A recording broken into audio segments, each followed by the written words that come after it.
National curriculum framework 2005 ಈ ಒಂದು concept ಮೇಲೆ ತುಂಬ ಕ್ವೆಶನ್ಸು ಬರ್ತಾ ಹೋಗುತ್ತೆ. ಅದು ಏನೇನಿದೆ ಕಾನ್ಸೆಪ್ಟ್ ಅನ್ನೋದನ್ನು ನೋಡ್ತಾ ಹೋಗೋಣ ಆಯಿತಾ.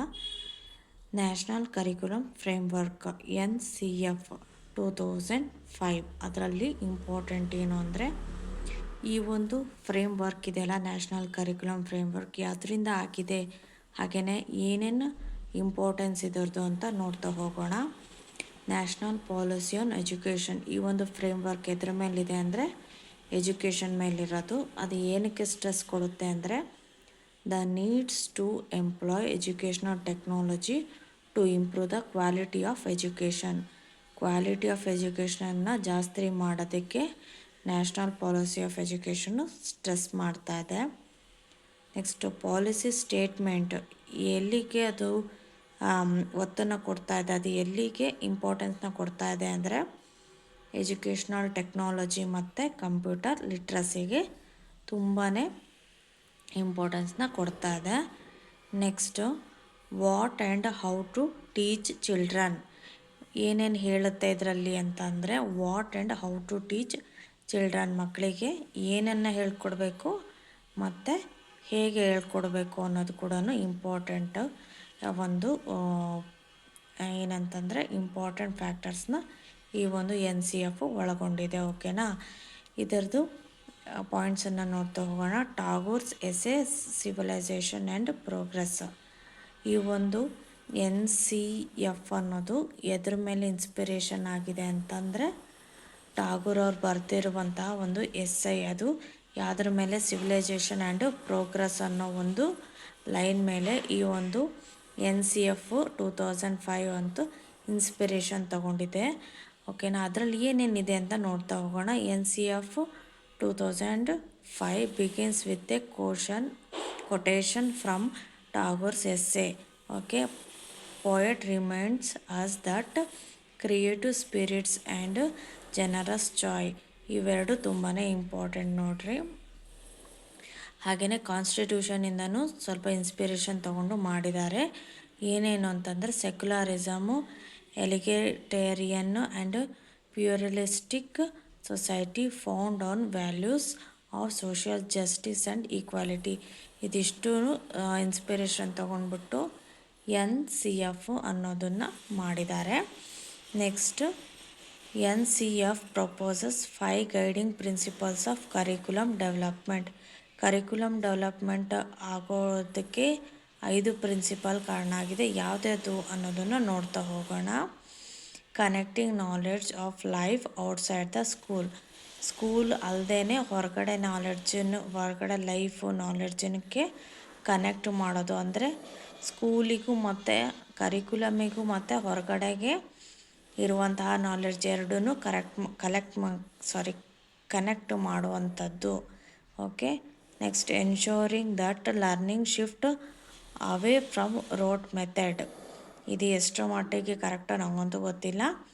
ಮಕ್ಕಳಿಗೆ ರೋಟ್ ಮೆಥಡ್ ಅಂದರೆ ಬ್ಯಾಟ್ ಮಾಡೋದಕ್ಕಿಂತ ಜಾಸ್ತಿ ಇಂಪಾರ್ಟೆನ್ಸ್ ಕೊಡೋದು ಯಾವುದಂದರೆ ಅರ್ಥ ಮಾಡ್ಕೊಳ್ಳೋಕ್ಕೆ ಅಂತ ಹೇಳಿದ್ದಾರೆ. Okay. Next enriching the curriculum so that it goes beyond text book. Curriculum ಯಾವ ಥರ ಇರಬೇಕು ಅಂದರೆ ಟೆಕ್ಸ್ಟ್ ಬುಕ್ ಅಲ್ಲದೇ ಹೊರಗಡೆ ನಾಲೆಡ್ಜ್ ಕೂಡ ಮಕ್ಕಳಿಗೆ ಗೊತ್ತಾಗೋ ಹಾಗೆ ಇರಬೇಕಂತೆ. Making examination more flexible and integrating them with classroom. Okay. Next nourishing an overriding identity informed by caring concern with the democratic polity of the country. Next implication for curriculum. Okay. Learning is the process for the construct of knowledge. Learning ಅಂದರೆ ಏನು, ಒಂದು process. ಆ process ಏನಕ್ಕೆ use ಮಾಡ್ತಾರೆ, construct of ನಾಲೆಡ್ಜ್ನ build ಮಾಡೋಕ್ಕೆ, construct ಮಾಡೋದಕ್ಕೆ use ಮಾಡೋವಂಥ ಪ್ರೋಸೆಸ್ ಯಾವುದು ಅಂದರೆ ಲರ್ನಿಂಗ್ ಅಂತ. Learning actively construct their own knowledge by connecting new knowledge to existing ideas on the basis of material activity are presented to them. ಓಕೆನಾ. Learning ಅಂತಂದರೆ ಒಂದು ಕನ್ಸ್ಟ್ರಕ್ಟ್ ಆಗ್ತಾ ಇರೋದು ಯಾವ ಥರ, ಹಳೆ ನಾಲೆಡ್ಜಿಗೆ ಹೊಸ ನಾಲೆಡ್ಜನ್ನು ಸೇರ್ಕೊಂಬಿಟ್ಟು ಇನ್ನೊಂದನ್ನು ಕಂಬೈನ್ ಮಾಡಿರುವಂಥ ಹೊಸದನ್ನು ಏನು ನಾಲೆಡ್ಜ್ ಲರ್ನಿಂಗ್ ಆ್ಯಕ್ಟಿವಿಟೀಸಲ್ಲಿ ಏನಾಗುತ್ತೆ ಅಂದರೆ ಹಳೆ ನಾಲೆಡ್ಜನ್ನು ಮತ್ತು ಹೊಸ ನಾಲೆಡ್ಜಿಗೆ ಕನೆಕ್ಟ್ ಆಗಿಬಿಟ್ಟು ಇನ್ನೊಂದು ಹೊಸದು ನಾಲೆಡ್ಜ್ ಇರುತ್ತಲ್ಲ ಅದನ್ನು ಬಿಲ್ಡ್ ಮಾಡ್ಕೊಂಡು ಹೋಗೋದಕ್ಕೆ ಏನಂತ ಕರೀತಾರೆ, ಲರ್ನಿಂಗ್ ಅಂತ ಕರೀತಾರೆ. ಇದು ಯಾವ್ಯಾವುದು ಸ್ಟೇಜಸ್ಸಲ್ಲಿ ಬರುತ್ತೆ, ಅದು ಏನೇನು ಇನ್ಫ್ಲುಯೆನ್ಸ್ ಆಗುತ್ತೆ, ಆಮೇಲೆ ಏನೇನು ಅಂಶಗಳು ಒಳಗೊಂಡಿರುತ್ತೆ ಅನ್ನೋದನ್ನು ನೋಡ್ತಾ ಹೋಗೋಣ. ಇನಿಷಿಯಲ್ ಕನ್ಸ್ಟ್ರಕ್ಷನ್ ಅಂದರೆ ಮೆಂಟಲ್ ರೆಪ್ರೆಸೆಂಟೇಟಿವ್ ಇರುತ್ತೆ ಲರ್ನಿಂಗಲ್ಲಿ. ಹಾಗೆ constructing and reconstructing of ideas ಇದು ಕೂಡ ಇರುತ್ತೆ.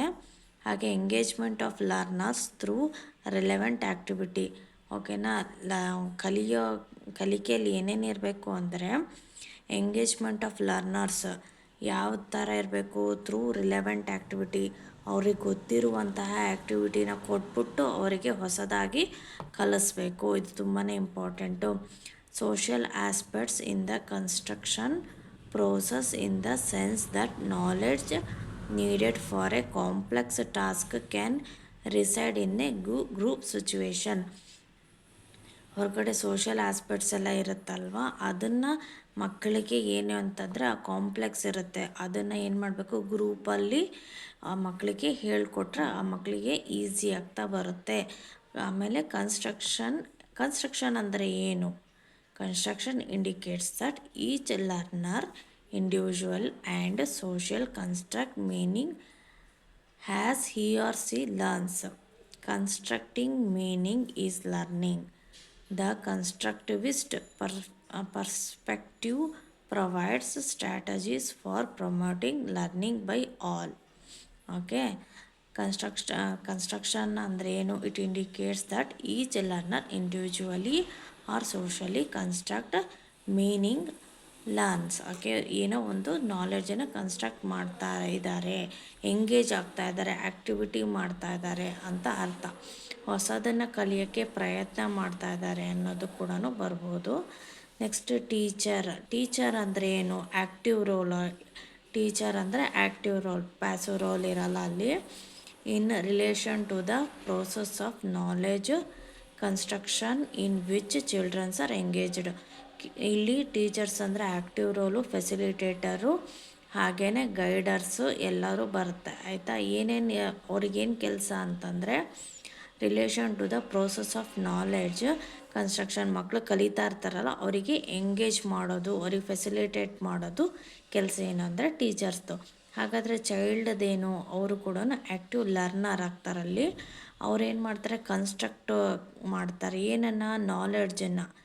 ಯಾವ ಥರ ನಾಲೆಡ್ಜನ್ನು ಕನ್ಸ್ಟ್ರಕ್ಟ್ ಮಾಡ್ತಾರೆ ಅಂದರೆ ಹಳೆಯ ಒಂದು ಐಡಿಯಾಸ್ಗೂ ಹೊಸ ಐಡಿಯಾಸ್ಗೂ ಕನೆಕ್ಟ್ ಮಾಡ್ತಾರೆ. ಆಮೇಲೆ ಒಂದು ಹೊಸ ನಾಲೆಡ್ಜನ್ನು ತಿಳ್ಕೊಳ್ತಾ ಹೋಗ್ತಾರೆ. ಅದಕ್ಕೆ ಆ್ಯಕ್ಟಿವ್ ಲರ್ನರ್ಸ್ ಅಂತ ಕರಿತೀವಿ. Allowing children to ask the question. ಏನು ಮಾಡಬೇಕು? ಟೀಚರ್ ಆದವರು ಮಕ್ಕಳು ಏನಾದರೂ ಕ್ವಶನ್ ಕೇಳಿದ್ರೆ ಅದನ್ನು ತಾಳ್ಮೆಯಿಂದ ಕೇಳಬೇಕು, ಅವ್ರಿಗೆ ಅಲೋ ಮಾಡಬೇಕು ಕ್ವಶನನ್ನು ಕೇಳೋದಕ್ಕೆ. Engaging childrens to answer in their own words and form their own experience rather than simply memorising and getting answer. ಇದು ತುಂಬಾ ಇಂಪಾರ್ಟೆಂಟು. ಎಷ್ಟು ಕರೆಕ್ಟ್ ಎಷ್ಟು ತಪ್ಪು ಗೊತ್ತಿಲ್ಲ. ಸ್ಕೂಲ್ಗಳಲ್ಲಿ ಬಯಾಟ್ ಓಡಿಸ್ಬಾರ್ದು. ಮಕ್ಕಳಿಗೆ ಅವ್ರು ಏನು ಅರ್ಥ ಮಾಡ್ಕೊಂಡಿದ್ದಾರೆ ಅನ್ನೋದನ್ನು ಬರ್ಕೊಳ್ಬೇಕು, ಬರೆಸ್ಬೇಕು ಅವ್ರ ಹತ್ರನೇ ಅಂತ ಹೇಳ್ತಾರೆ. ಆಯಿತಾ? ಬಯಾಟ್ ಮಾಡೋದನ್ನು ಸ್ವಲ್ಪ ದೂರ ಇಡಿ, ಅದನ್ನು ತಪ್ಪಿಸಿ ಅಂತ ಹೇಳೋದಿದು. ಆಯಿತಾ? Intelligent guessing. Childrens have an idea arising from their everyday experience. Intelligent guessing ಅಂತಂದರೆ ಮಕ್ಕಳು ಏನೋ ಒಂದು ಸಣ್ಣ ತಿಳ್ಕೊಂಬಿಟ್ಟಿರ್ತಾರೆ, ಅದನ್ನು ಗೆಸ್ ಮಾಡೋದಕ್ಕೆ ಅವರಿಗೆ ಪ್ರೋತ್ಸಾಹ ಕೊಡಬೇಕು. ಝೋನ್ ಅಂದರೆ ಯಾವ ಒಂದು ಪ್ರದೇಶದಲ್ಲಿ ಈ ಒಂದು ಲರ್ನಿಂಗನ್ನು ಅಪ್ಲೈ ಮಾಡಬೇಕು ನಾವು ಅಂತಂದರೆ what you know between what almost known that new knowledge is constructed. ಅದೇ ಹೇಳಿದ್ನಲ್ಲ, ಏನು ಗೊತ್ತಿದೆ ನಿಮಗೆ ಹೊಸದು ತಿಳ್ಕೊಳ್ಳೋಕ್ಕೆ, ಏನು ಅದಕ್ಕೆ ಕನೆಕ್ಟ್ ಮಾಡಬೇಕು ಅಂತ ಇದ್ದೀರೋ ಅದಕ್ಕೆ ಏನಂತ ಕರೀತಾರೆ? ಝೋನ್ ಅಂತ ಕರೀತಾರೆ. Next all form of the knowledge and skill must be respected. ಇದು ತುಂಬಾ ಇಂಪಾರ್ಟೆಂಟು. ಇದು ಒಂದು ಬಂದು ಟೀಚರ್ಸಿಗೆ ಬರುತ್ತೆ. ಕ್ಲಾಸ್ ರೂಮ್ ಎನ್ವಿರಾನ್ಮೆಂಟಲ್ಲಿ ಮಕ್ಕಳಿಗೆ ಒಂದೊಂದು ಮಕ್ಕಳು ಒಂದೊಂದರಲ್ಲಿ ಸ್ಪೆಷಲಿಸ್ಟ್ ಇರ್ತಾರೆ.